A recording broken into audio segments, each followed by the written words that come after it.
Pero usted puede asegurar que su dinero o nunca ha tenido vinculación con el narcotráfico. Siempre he asegurado que mi dinero no tiene vínculos con el narcotráfico. De asegurarnos un poquito, organizarnos un poquito y esperar a mandar muchachos a que queden casas y a que hagan daño. O sea que tenemos que crear un caos muy berraco para que nos llamen a paz. Cuando hay una guerra civil bien berraca nos llaman a paz. Esa es la única fórmula que yo veo. Pablo Escobar, often dubbed the King of Cocaine, remains unparalleled in infamy among drug lords. At his peak, as the sole leader of the Medellin cartel, he was responsible for smuggling an astonishing 70 to 80 tons of cocaine into the United States every month. His cartel generated a staggering $500 million weekly, controlling around 80% of the global cocaine market. However, the drug trade is far from self-sustaining, and Escobar was relentless in his efforts to maintain his supremacy. He recruited a cadre of ruthless hitmen known as sicarios, who executed anyone posing a threat to his empire. These assassins carried out a range of violent tasks, including abductions, murders, evasion of law enforcement, and torture, all under Escobar's command. In this video, we will explore the stories of some of these killers who are still alive. But first, let's delve into the history of the Medellin cartel. At the peak of its power and organization, the Medellin cartel was a notorious Colombian drug gang involved in an array of heinous crimes. The term that best describes its operations is narco-terrorism. From 1972 to 1993, the cartel extended its reach across the Bahamas, Canada, Bolivia, Colombia, Panama, Central America, Peru, and the United States. Under the leadership of Pablo Escobar, the Medellin cartel flourished. What began as a small network in the early 1970s grew into a colossal empire, raking in $60 million daily from drug sales. However, unlike its rapid rise, the cartel's downfall was a gradual process, culminating in its eventual disbandment by its greatest rival, the Cali cartel. After Escobar's death, the remnants of the Medellin cartel faced various fates. By 1993, most members had been either imprisoned or killed by the Colombian National Police or rival factions. Some believe these killings were politically motivated acts by the U.S. and Colombian governments, while others point to Los Pepes, a vigilante group formed by Medellin cartel rivals, as the culprits. Let's now take a look at the surviving hitmen of the cartel and those who have since passed away. La Kika. Dan Denise Muñoz Mosquera, commonly known as La Kika, stands out as one of the most notorious figures associated with the Medellin cartel. Known as Pablo Escobar's most lethal and ruthless hitman, La Kika's brutality extended far beyond targeting government officials and rival criminals. In one particularly heinous act, he set fire to a children's daycare center to draw the attention of the police, illustrating the cartel's complete disregard for innocent lives, including those of children. La Kika played a pivotal role in training the sicarios, or assassins, within Escobar's extensive hit squad, which was rumored to number in the thousands. At the zenith of his influence, he directly commanded a group of 140 assassins, most of whom were young recruits from Medellin's poorest neighborhoods. These individuals, with few other opportunities for income, often turned to the cartel as a means of supporting themselves and their families. La Kika was notorious for his hands-on approach to violence, personally responsible for the deaths of at least 220 individuals. To mark his killings, he carved KK into the bodies of his victims, a grim signature meant to assure Pablo Escobar that he had carried out the murders of police officers and government officials as contracted. His brutality went beyond duty. He derived pleasure from torturing his victims, castrating some and skinning others alive. Additionally, he capitalized on Escobar's infamous $4,000 bounty for killing police officers by randomly targeting any officer he encountered. Despite multiple arrests for theft while working for the cartel, La Kika never faced charges for murder. He either bribed his way out or escaped, exploiting the inadequacies of Colombian prisons at the time, which were scarcely more secure than an unlocked home. It is rumored that he once paid $500,000 to authorities to erase an entire prison sentence from his record. La Quica's reach extended beyond Colombia.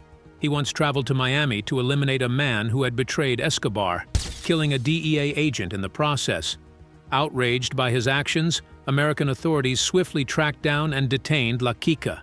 However, in a swift maneuver, Pablo Escobar wired $2 million, and by midnight, La Quica was back in Colombia. Reportedly, La Quica mockingly greeted the agent who had captured him at the border with a salute, taunting the authorities who had momentarily brought him to justice. La Quica's arrest. In 1991, La Quica made a return to Miami on a mission to carry out more assassinations, unaware that the DEA had been actively investigating him for potential entry into the United States under false pretenses. The DEA had received critical intelligence suggesting his arrival, prompting them to closely monitor his movements. With a thorough understanding of his modus operandi, DEA agents set up surveillance around various phone booths in Jackson Heights, Queens. Their persistence paid off when, on September 25th, they successfully apprehended La Quica, along with 2 of his associates. During his arrest, La Quica attempted to communicate with his mother from a payphone, directing her to call him back the following evening at 8 o'clock, using a New York City area code, 212. Sensing the imminent danger, DEA agents and law enforcement officials converged around the designated payphone, numbering close to 300. They knew all too well the lethal reputation of La Quica. Promptly at 8 o'clock, the phone rang, and La Quica, true to his routine, answered the call. Without delay, the agents swiftly moved in and took him into custody. When pressed for his identity, La Quica responded with a flippant fake name, saying, "I don't know, Juan Valdez or whatever," showcasing his defiance even in the face of arrest. After his apprehension, DEA agents reminded La Quica of the seriousness of lying to federal authorities during questioning, emphasizing the legal repercussions in the United States. Originally bound for New York, it was discovered that he had extended his stay in Florida to visit Disneyland, a surprising detail for someone with such a notorious reputation.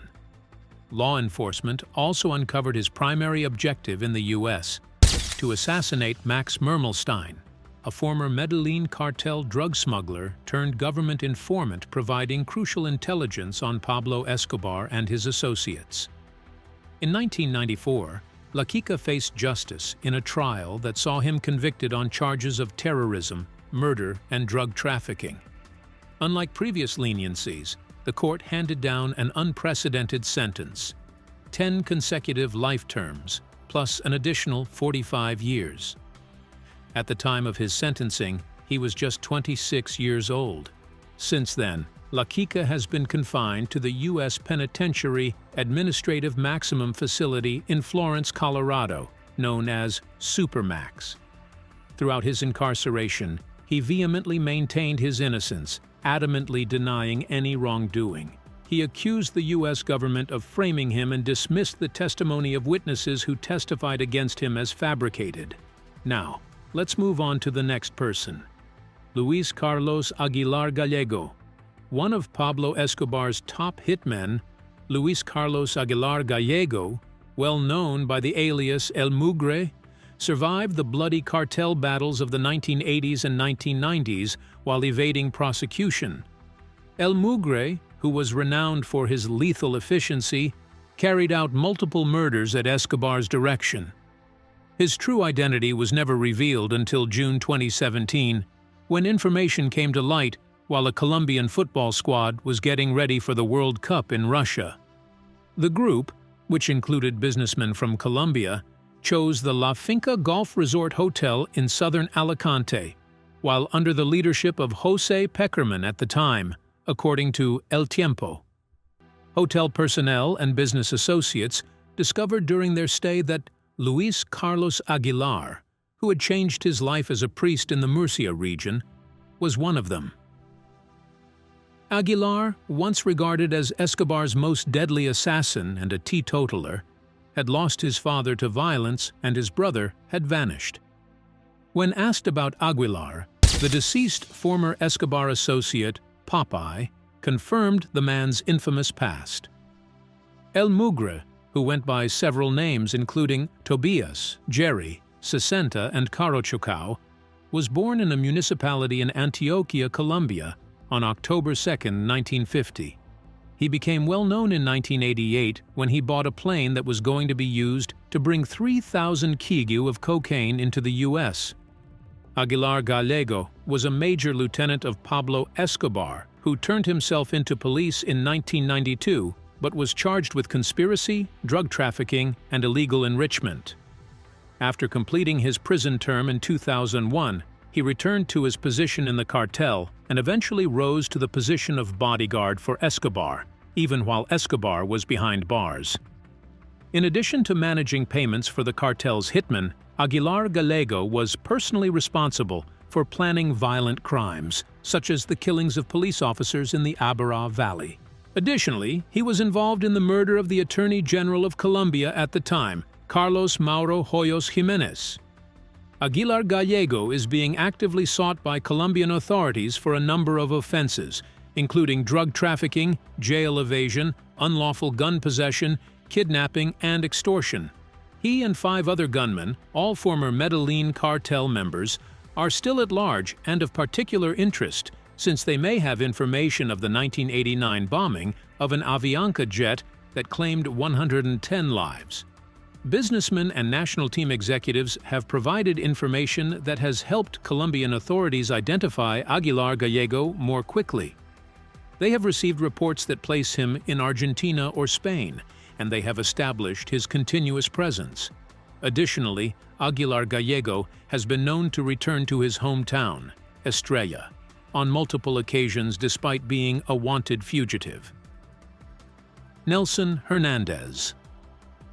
Nelson Hernandez, another key figure in Pablo Escobar's inner circle of hitmen, earned the nickname Flipper or Blackie due to his African ancestry. From the early days of Escobar's empire, he served as one of Escobar's most trusted bodyguards, entrusted with the safety of Escobar's family. Known for his unwavering loyalty, Nelson carried out his supervisor's orders without hesitation, establishing himself as a highly skilled and valued member of the cartel. However, Nelson was also notorious for his aggressive demeanor, frequently resorting to physical violence against anyone who crossed him. In 1992, Nelson was tasked with eliminating Gerardo Moncada on suspicion of betrayal. Taking matters into his own hands, Nelson abducted Gerardo, subjected him to a brutal beating, and mutilated his body as a warning to others. His ruthless methods extended to eliminating judges and orchestrating the destruction of evidence that could incriminate Escobar, ensuring his boss escaped legal consequences. Nelson personally oversaw high-profile kidnappings, including those of notable figures like Felix Gallardo and Isabella Batista. Delivering them to Medellin and leaving them at Escobar's mercy. Nelson, driven by a sense of remorse and guilt, buried 200 pounds of C4 plastic explosives inside a parked car at a shopping mall in Bogotá. The devastating explosion claimed the lives of over 20 people, including children, and left 70 others injured. Witnessing the horrific aftermath on television, Nelson was overwhelmed by the consequences of his actions. He turned to prayer, expressing deep regret to God and vowing never to commit such acts again. Following the bombing, Nelson noticed troubling signs in Escobar's behavior, sensing that the drug lord was unraveling mentally.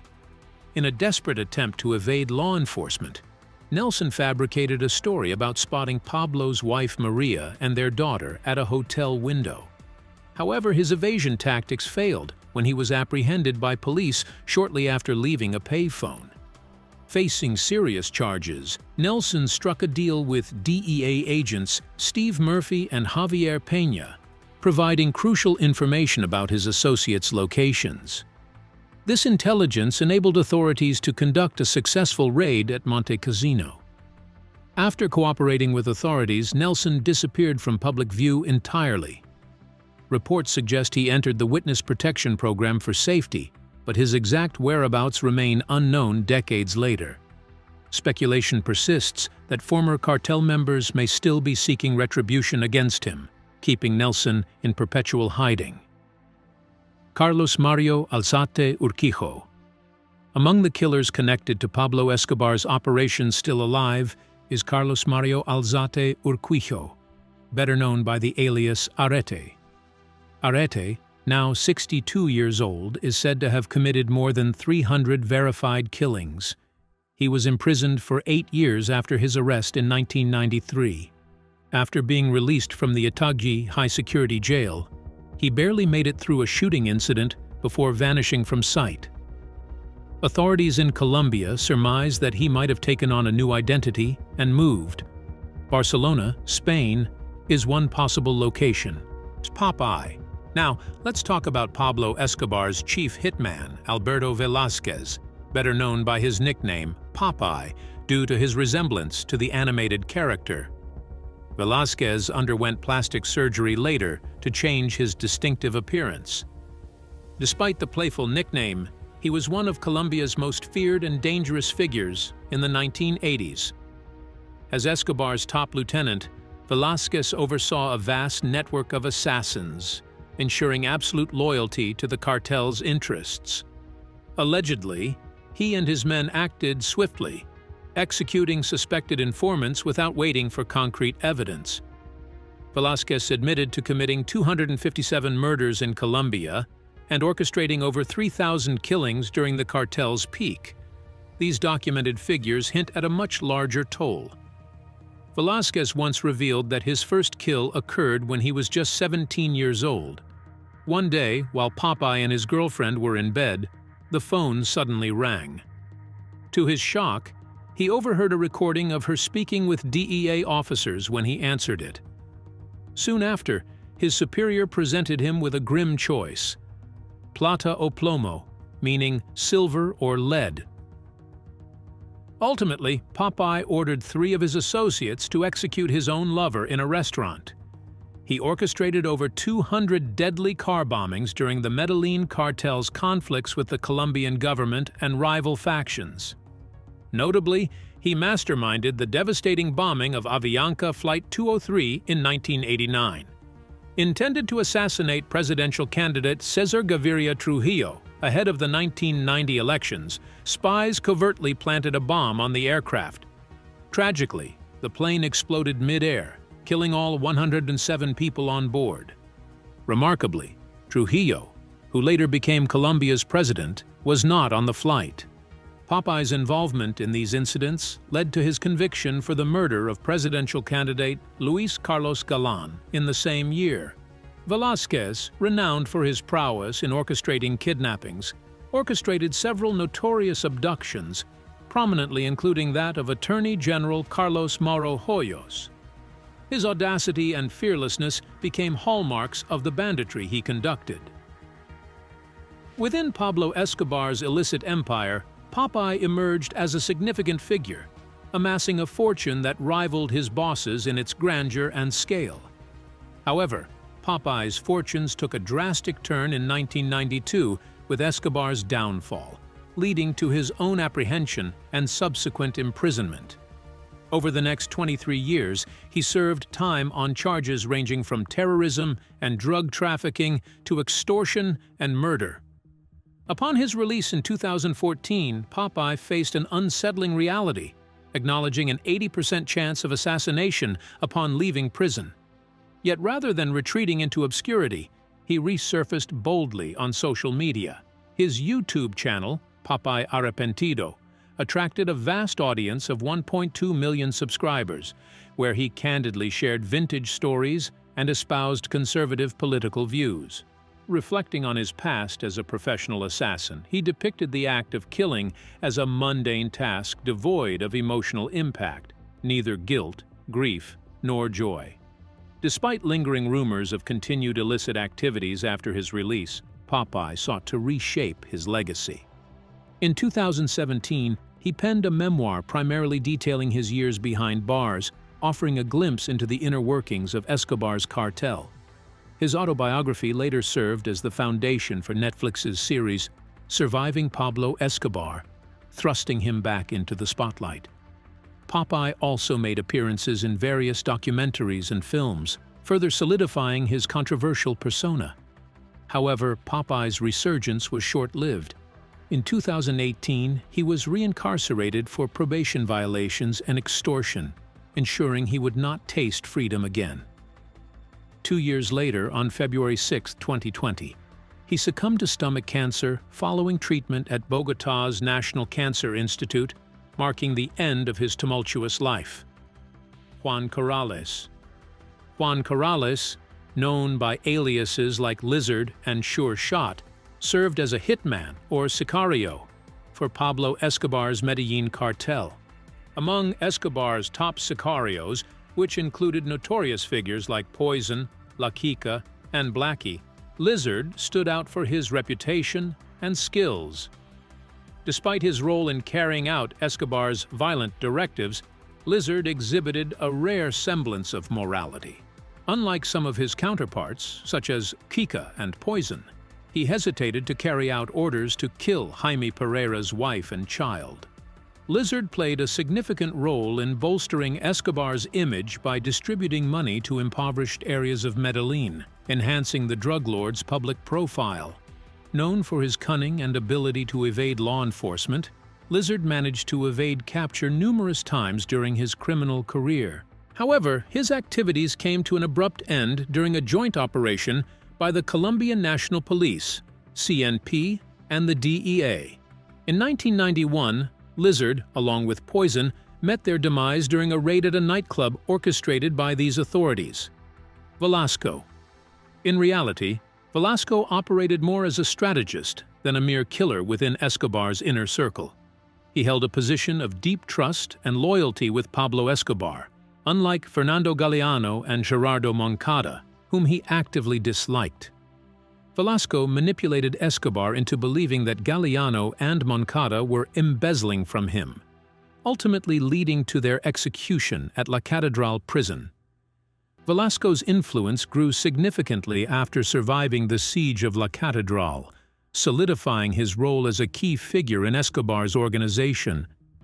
Notorious for his disregard for human life, Velasco was implicated in numerous murders. However, Velasco's reign of terror was cut short when he was captured by the Los Pepes death squad.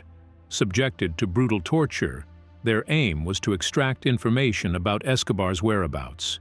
Instead of betraying Escobar, Velasco opted to provide Los Pepes with information leading to the capture of 3 of Escobar's financial aides.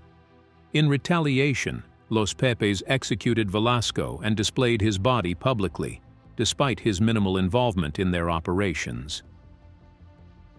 John Burgess. John, known by his alias El Limon, served as Pablo Escobar's trusted driver and loyal hitman. Born in Envigado, Burgess initially led a seemingly ordinary life, supplementing his income by working as a taxi driver and occasionally transporting prostitutes. However, his path took a dark turn when he became deeply involved in Escobar's criminal activities. Starting as a cab driver and pimp, Burgess's association with Escobar deepened when he was recruited as Escobar's personal driver, famously known as La Kika. During Escobar's dramatic escape from prison, Burgess played a crucial role, often driving a taxi with Escobar concealed in the trunk. Despite initially appearing amiable, Burgess's demeanor shifted dramatically once under Escobar's influence. In a tragic turn of events, Burgess's loyalty to Escobar led him to commit heinous acts. When Maritza, someone he had known for years, threatened to expose him to authorities, Burgess fatally shot her in the chest. His involvement extended to aiding Escobar in planning one of his most infamous attacks, where search block leader Colonel Carrillo was lured into an ambush and killed. However, Burgess's own fate was sealed shortly thereafter. He met his demise not long after Carrillo, and Escobar himself eventually perished in a dramatic rooftop confrontation with Colombian authorities months later. Roberto Ramos. Roberto Ramos, known by his alias Poison, operated as a notorious Colombian hitman within Pablo Escobar's Medellin cartel. His very presence spelled danger. Poison was a seasoned assassin driven by an insatiable thirst for violence, targeting both law enforcement and civilians without hesitation. Among his peers, he competed fiercely to tally the highest body count. Having been Escobar's longtime associate, Poison played a pivotal role in the cartel's early smuggling operations, earning commendation from Escobar himself. Notably, he assisted in executing the devastating bombing of Avianca Flight 203 in 1989, resulting in the tragic deaths of 107 people. Poison's audacity was evident when, despite Escobar declaring war on authorities, he willingly approached a police roadblock only to open fire on officers with a submachine gun. His brazen confidence was curtailed in 1991 when DEA agents intercepted his satellite phone conversation, leading Colombian Colonel Carrillo's search block to pinpoint his location. In a desperate attempt to escape, Poison was fatally shot by search block agents as he tried to flee through a window. Following Poison's demise, Escobar escalated tensions by offering a staggering bounty of $500,000 for any DEA agent operating in Colombia, underscoring the ruthless and volatile nature of the cartel's operations during that tumultuous era. Outro. These individuals formed a crucial part of a broader network of hired killers and enforcers employed by Escobar to consolidate his influence and eradicate adversaries. Their roles significantly fueled the pervasive atmosphere of violence and fear that defined the era under the Medellin cartel's rule.